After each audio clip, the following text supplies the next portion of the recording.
According to SEC filings, you received nearly $21 million in total compensation. That's a 281-to-1 ratio. Do you think that gap should change? Look at this freak's eyes. Freaked out, has no idea what to say. It's an amazing face. Which side are you on? Which side are you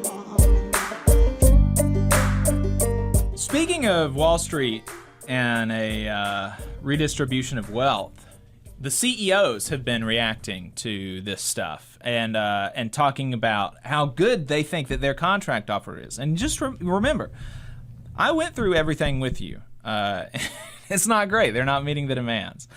Here's what Jim Farley, who is also, by the way, some other Farleys related to him.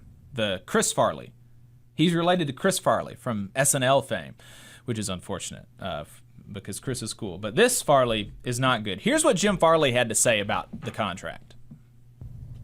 Quickly put in some perspective, the offer that they have, what they're demanding relative to where you are right now, how much damage would that do to the bottom line if you were to say, sure, we'll give you 40%?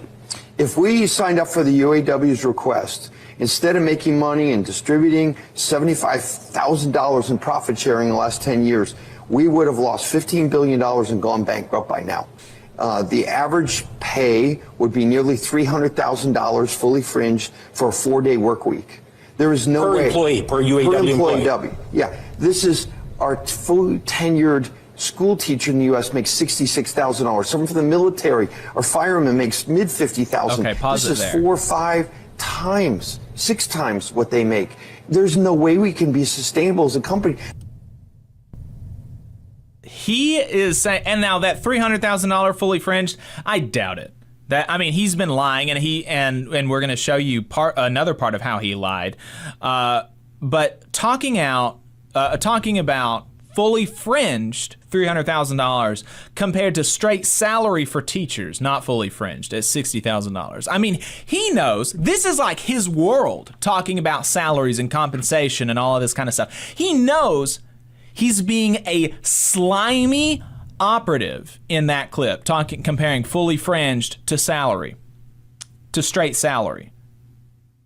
Just really, I mean, disgusting stuff. But this is the people that Wall Street is sending. Okay, let's continue. That's why we put our proposal in 2 weeks ago to say, look, you want us to choose bankruptcy over supporting our workers? Here's our proposal. Let's work through this. We've heard nothing. Yeah. Absolutely, the UAW is not asking Ford to go bankrupt.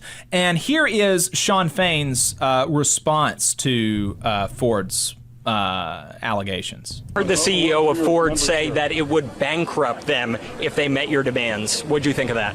I think it's a joke. You know what? They could double our pay right now. Labor, the cost of labor that goes into a vehicle is 5% of the vehicle. They could double our wages, and they could not raise the price of vehicles, and they would still make billions of dollars. It's a lie like everything else that comes out of their mouth. That's exactly right.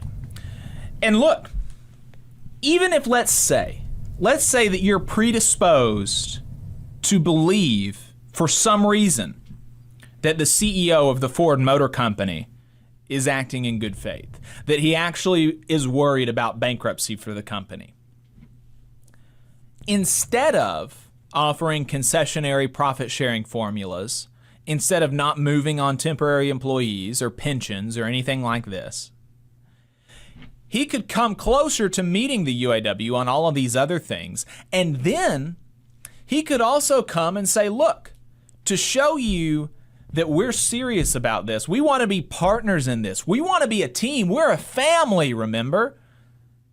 We're going to take a haircut. The shareholders and executives and CEOs and the people who don't work but who make money because they have money. We're going to take a haircut like all of you did in 2008. So in exchange for not giving you every single thing you want, I'm going to cut my salary by half and only make $15 million a year. I'm going to cut my salary by half and go from $30 million to $15 million a year. I'm going to put a cap on stock buybacks. I'm going to put a cap on dividends. Shareholders got more in the last year than UAW members over the last 4 years. That's never going to be the case going forward. It's never going to be more than 1 to 1. If a shareholder gets $1, a UAW member gets $1. That's what we're doing moving forward because we're a team, we're a family, remember? But that's never on offer. That's never on offer. These people always want the unilateral ability to increase their compensation to ungodly levels without the input of their employees while crying poor when the workers demand their fair share. So don't buy a lick of it until and unless they start doing some of that, which they have shown no compunction to do. Hey, 5 seconds. Just wanted to say that this is only possible because of our donors. If you want to see more of this, then consider donating yourself at tvlr.fm/donate. Let's take a look at Mary Barra from GM, what she's saying about the contract. One of your competitors said the deal that the UAW wants would push them into bankruptcy. Can GM be successful if you met all their demands? Actually, no. The demands, which has been said, and we said, for the life of the contract, the initial demands were over $100 billion. We still have a ways to go with the offer they put on the table last night. Yeah. Same thing that Jim Farley's saying, and exact same response from Shawn Fain, basically. That they're lying. According to SEC filings, you received nearly $21 million in total compensation in 2022. In comparison, the median total compensation for Ford employees was about Yeah, but this is a really funny clip, and we're gonna. So anyway, like I said, they're not offering to take a haircut, and they've been actually explicitly asked about this because this has been a big part of the messaging from the UAW. Look at how much these bigwigs are making compared to us. And so if you are a thinking person, this would be one of the first things that you start to go to. Look, maybe I can take a haircut and only make $15 million, $10 million a year instead of 20 or 30 million. And so they have both been asked, Jim Farley and Mary Barra, to justify their pay. Here's what Jim Farley, CEO of Ford, what he had to say when he was asked about it. According to SEC filings, you received nearly $21 million in total compensation in 2022. In comparison, the median total compensation for Ford employees was about $75,000. That's a 281 to 1 ratio. Do you think that gap should change? Pause it here. Look at this freak's eyes. Can you see? If you're listening on the radio, find us on YouTube. And look at this guy's eyes. I mean, this is a guy, I don't know how he couldn't have been expecting this question, but this is someone who is freaked out, who has no idea what to say. I mean, just, it's an amazing face. What a ghoul. Let's continue. Well, I think, first of all, my job is to add value to the company and to make sure all of our workforce is handsomely rewarded, that we all benefit in growth. And yes, that's, at all levels of the company, we have to be competitive. But my goal is just totally focused on making sure we have a vibrant future for everyone, especially our factory workers. My grandfather was an hourly worker for Ford, and we want to make sure everyone has a future. But we have to be competitive. Talk about the potential cost to your company and to the American consumers. There you go. No follow-up on that question. How do you justify that salary? Do you think that pay gap should be lowered? No follow-up from the corporate media. How is this going to affect consumers? How's it going to affect consumers? Kudos to her, I guess, for asking the question, but I do not know how you don't follow up when they so brazenly don't answer you. It's wild. Absolutely wild. Here's what Mary Barra had to say when she was asked a similar question. I think the problem that we... wrong one.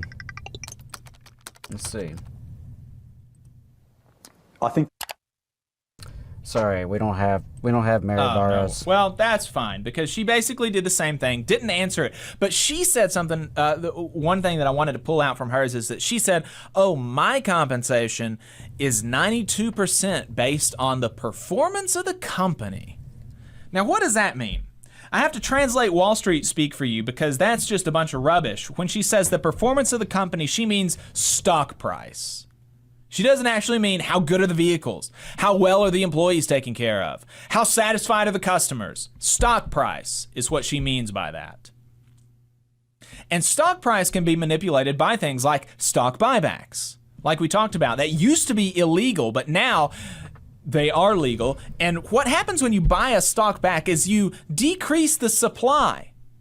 And so, you know, the supply and demand 101, Econ 101, right? That teaches you if the supply of the stocks is lower, the cost is going to be higher artificially, right? And when the stock price goes higher, that means her pay increases. This came about because of, again, Reagan cutting the capital gains tax to where when you make money, because you have money, because you own stocks in a company, and then you realize those gains, that is taxed at like half of what wages is taxed at. And so that is why CEOs and other executives are now paid largely in stocks instead of wages, because they're taxed less than us for it. It's not based on performance. It's because you get a tax cheat on it. That's why. And you know, Ben Shapiro, he tried to help, but he was not helpful at all. He was replying to this notion about how stock buybacks are bad, and he said on Twitter, quote, "Stock buybacks are generally undertaken by companies to prevent stock prices from remaining artificially low, thus undermining the ability of companies to issue new stock and generate liquidity to pay for, say, expensive union contracts." And now this is strange for me to read, because Ben Shapiro is ostensibly a supporter of the market.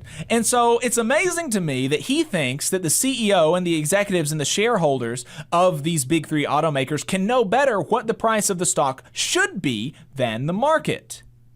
That's just super strange.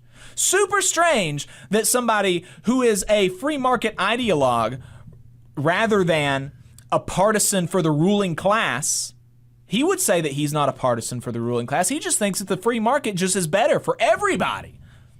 But here he thinks that the ruling class knows better than the market. Bizarre. Absolutely bizarre defense. He was of no help to the automakers. So there we go. UAW's on strike, 3 facilities. They're going to ramp it up as the big three automakers refuse to meet their demands. And we are absolutely supportive of them. As soon as there's a picket line that comes up near us, we're going to be going to it and hope to see a bunch of y'all out there. You just saw a clip from the Valley Labor Report. We are live every Saturday morning from 9:30 a.m. till 12:30 p.m. And we pride ourselves on keeping all of our content free to everybody so that we can talk to as many working folks as possible. If you support the work that we're doing, you think that it's important, you think that it's good, then consider making a monthly contribution to the project, and you can do that on our website, tvlr.fm.